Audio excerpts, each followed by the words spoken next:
ಹಾಗೆಲ್ಲ ಮಾಡೋಕ್ಕಾಗತ್ತನಮ್ಮ. ವ್ಯವಹಾರನೇ ಬೇರೆ, ಸಂಬಂಧನೇ ಬೇರೆ. ದುಡ್ಡು ಕಾಸು ವಿಷಯದಲ್ಲಿ ಸಂಬಂಧನ ಕಳ್ಕೊಳ್ಳೋದಕ್ಕೆ ನಮಗಿಷ್ಟ ಇಲ್ಲಮ್ಮ. ಇದಪ್ಪ ಮಾತು ಅಂದ್ರೆ. ಸಂಬಂಧ ಅಂದ್ರೆ ಪ್ರೀತಿ ವಿಶ್ವಾಸ, ವ್ಯವಹಾರ ಅಂದ್ರೆ ದುಡ್ಡು ಕಾಸು. ಇದೆಲ್ಲ ಚೆನ್ನಾಗಿದ್ರೆ ತಾನೇ ಮನುಷ್ಯ ಚೆನ್ನಾಗಿರೋಕ್ಕಾಗೋದು. ಸುಬ್ಬು ಬಗ್ಗೆ ನನಗೆ ಗೊತ್ತಲ್ಲ, ತುಂಬಾ ಜವಾಬ್ದಾರಿ ಇರೋ ಹುಡುಗ. ಅವನ ತಂಗಿ ಈ ಮನೆಗೆ ಸೊಸೆಯಾಗಿ ಬರ್ತಾ ಇದ್ರು ಕೂಡ ಅವರೆಲ್ಲ ಇರೋದು ಬಾಡಿಗೆ ಮನೆಯಲ್ಲಿ ಅಂತ ಅವನಿಗೂ ಗೊತ್ತಿರುತ್ತೆ. ನೀವ್ ಹೇಳ್ದ ಹಾಗೆ ಸಂಬಂಧದಲ್ಲಿ ಬೀಗ್ರ ಮನೆ, ವ್ಯವಹಾರದಲ್ಲಿ ಬಾಡಿಗೆ ಮನೆ. ನಾವೀಗ ಸಾಲಿಗ್ರಾಮಕ್ಕೆ ಹೊರಟಿದ್ದೀವಿ, ಸಂಬಂಧ ಬೆಳೆಸ್ತೀವಿ ಅಂತ ಮಾತಾಡ್ಕೊಂಡ್ಮೇಲೆ ನೀವು ನಮಗೆ ದೂರದವ್ರಲ್ಲ, ಅದಕ್ಕೆ ಇನ್ನೊಂದ್ಸರಿ ಹೇಳಿ ಮಾತಾಡ್ಸ್ಕೊಂಡು ಹೋಗೋಣ ಅಂತ ಬಂದ್ವಿ. ಸರಿ ಸರಿ, ನೀವು ಅಲ್ಲಿಂದ ವಾಪಸ್ ಯಾವಾಗ ಬರ್ತೀರಾ ಅಂತ ಫೋನ್ ಮಾಡಿ ತಿಳಿಸಿ. ನಮ್ ಜೋಯಿಷ್ ಹತ್ರ ಒಂದ್ಸರಿ ಮಾತಾಡಿರ್ತೀನಿ. ಆಯ್ತು ಇಂದ್ರಮ್ಮನವ್ರೆ. ಆಮೇಲೆ ಅಮ್ಮಂಗೊಂಚೂರು ಹುಷಾರಿಲ್ಲ, ಆದಷ್ಟು ಬೇಗ ಹುಷಾರಾಗ್ಬಿಡ್ತಾರೆ. ಅಲ್ಲಿವರೆಗೂ ನಿಮ್ಗೇನಾದರೂ ಬಿಡುವಿದ್ರೆ ಒಂಚೂರು ಮನೆ ಹತ್ರ ಗಮನ ಕೊಡ್ಬೋದಾ?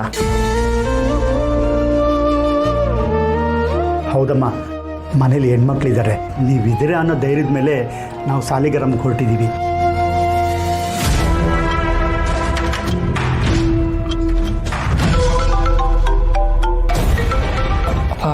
ವಿಜಯ ಮೇಡಮ್ ಫೋನ್ ಮಾಡಿ. ಕಾಲಿಟ್ಟು ಇತ್ತು ಮೇಡಮ್. ಎಷ್ಟೊತ್ತು ಕಾಯೋದು ಮೇನ್ ರೋಡಲ್ಲಿ? ಬೇಗ ಬರಕ್ಕಾಗಲ್ವಾ? ಹೊರಟಿದ್ದೀವಿ, ಬಂದ್ಬಿಟ್ವಿ. ಬೇಗ ಬನ್ನಿ. ಸರಿ ಮೇಡಮ್. ಹಾ,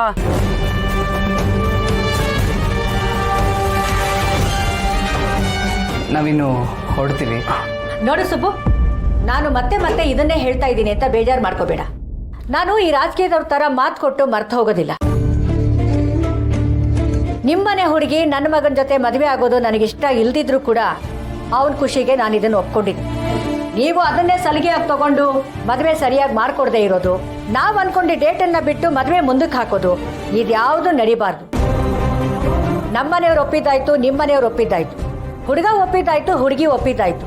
ಇನ್ನೇನಿದ್ರು ಒಂದು ಒಳ್ಳೆ ದಿನ ನೋಡಿ ಶುಭ ಕಾರ್ಯ ಮಾಡೋದಷ್ಟೇ ಬಾಕಿ ಇರೋದು.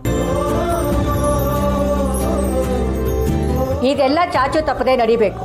ಸ್ವಲ್ಪ ಹೆಚ್ಚು ಕಡಿಮೆ ಆದರೂ ನಾನಂತೂ ಸಹಿಸ್ಕೊಳ್ಳೋದಿಲ್ಲ. ನಾನೇನು ಅಂತ ಚೆನ್ನಾಗಿ ಗೊತ್ತಿದೆ ತಾನೆ? ಗೊತ್ತಮ್ಮ, ಚೆನ್ನಾಗಿ ಗೊತ್ತಿದೆ. ಇಲ್ಲ ಇಂದ್ರಮ್ಮನವ್ರೆ, ಏನು ಹೆಚ್ಚು ಕಮ್ಮಿ ಆಗಲ್ಲ. ನಾವು ಅಲ್ಲಿಗೆ ಹೋಗಿ ಬರ್ತಿದ್ದಂಗೆ ಶಾಸ್ತ್ರಗಳು ಶುರು ಮಾಡೋಣ. ನಾನಂತೂ ಯಾವ ಕಾರಣಕ್ಕೂ ಮಾತು ತಪ್ಪಲ್ಲ. ನಾವಿನ್ನು ಹೋಗಿ ಬರ್ತೀವಿ. ಸರಿ.